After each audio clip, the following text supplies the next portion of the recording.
Give me a little bit about your background and why you're running. Yeah, it's great. I'm a native Virginian. I was born and raised in Richmond.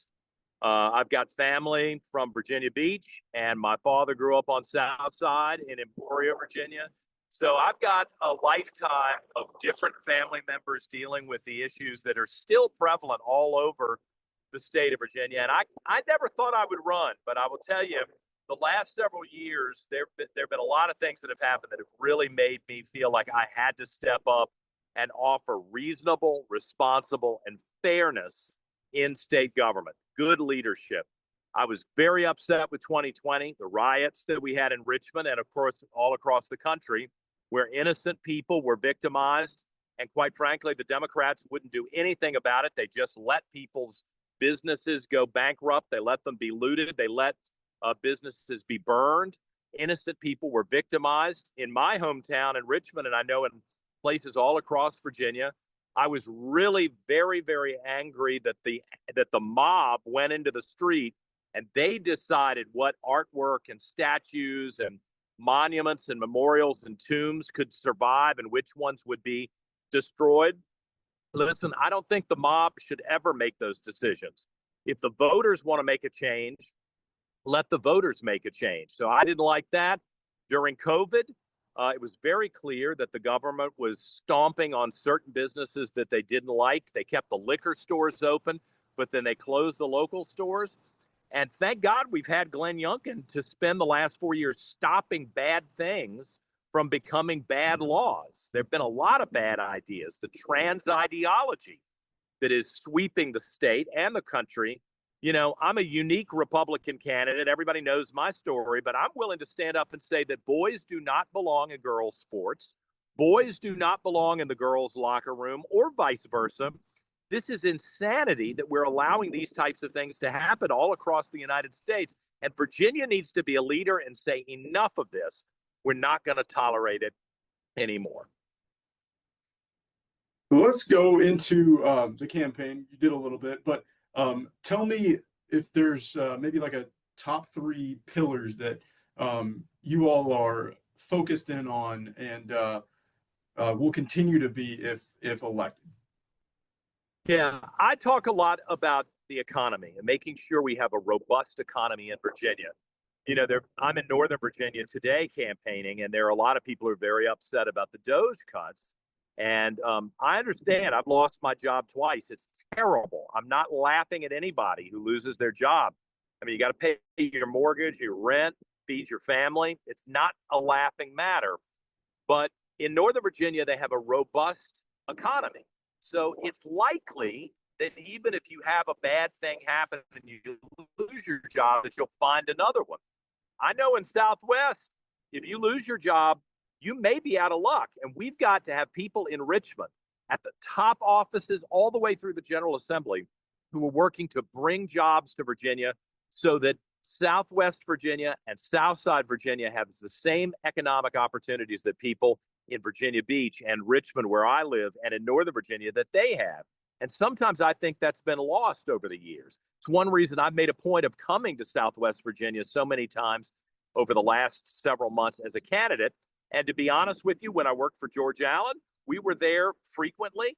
And, I'm kind of an outdoorsman type guy. I go camping and hiking. So I'm in Southwest even before I started running.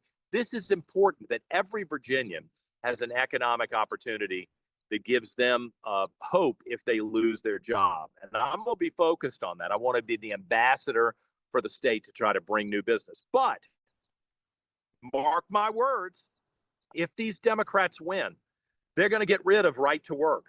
We're going to have unions all over the state. And, I'm not anti-union, but I am against people being forced into the unions. If you want to join, that's on you. I totally respect your decision.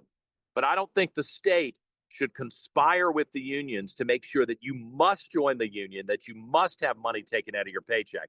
That is the number one thing that has brought business to Virginia. I worked at the U.S. Chamber of Commerce as the head of communications. I know what I'm talking about here. And we're about to make a big mistake if we let the Democrats win there. Minimum wage, Some of these people are so crazy.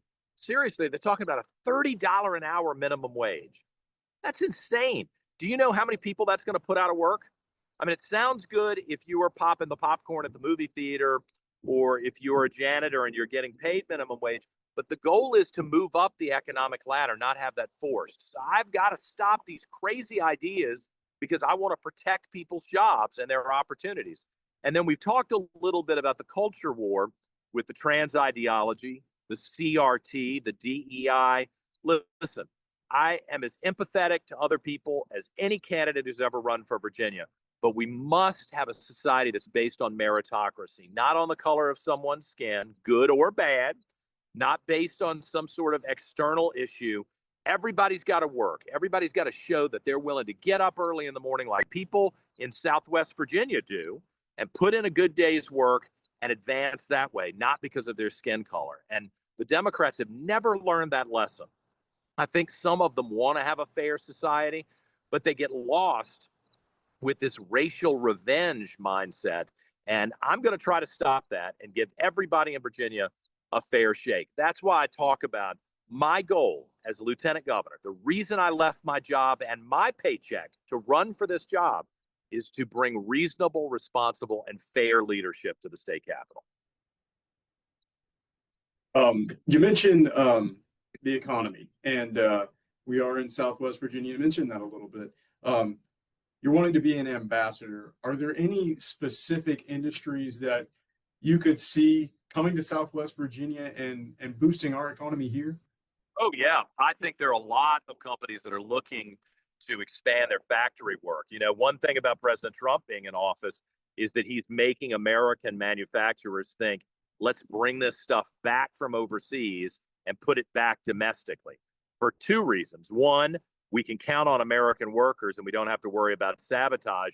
But economically, should the world continue to be polarized, don't we want to have these things in our own backyard so we're not having to beg another country to ship things out and to do the work to create the products that we have come to count on in the United States? I think the mindset is changing rapidly to bring those back. And we're in a competition with our good friends in Bristol, Tennessee, right? You know, if we lose the right to work and if we don't have leaders in Richmond who are business centric, those jobs are going to Tennessee, they're going to North Carolina and South Carolina and Georgia, Florida, Texas, and Virginia will lose out. I'm a native Virginian. I'm not going to let that happen.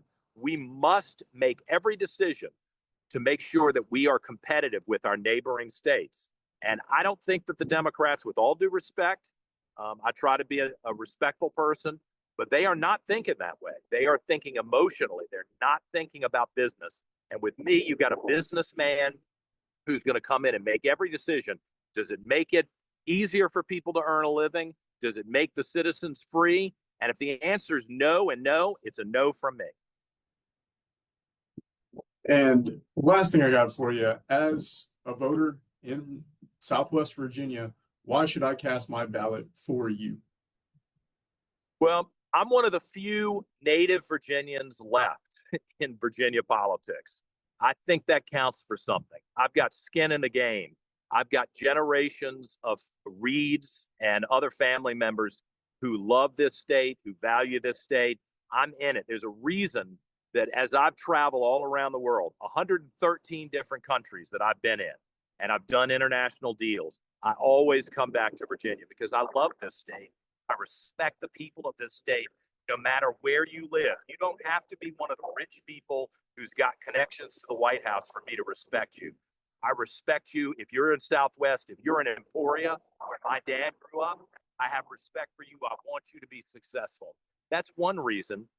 And I do think that we have reached a place in America, and I hope it won't happen in Virginia, where everything is so nasty and ugly that we don't actually solve any problems. And I've given up a lot to run for office because I want to be the person in those rooms to say, calm down, everybody. Let's come up with a solution that works for the Virginians, not try to extend the problem to the next election cycle so that we can run and try to win an election. We've got to solve problems now. Now, I don't know how successful it's going to be because there are a lot of really rough people in Richmond who don't seem to care about solutions. But I want you to know that's why I'm doing this, is to solve problems for my fellow Virginians. And I hope you'll give me the chance to try to do that.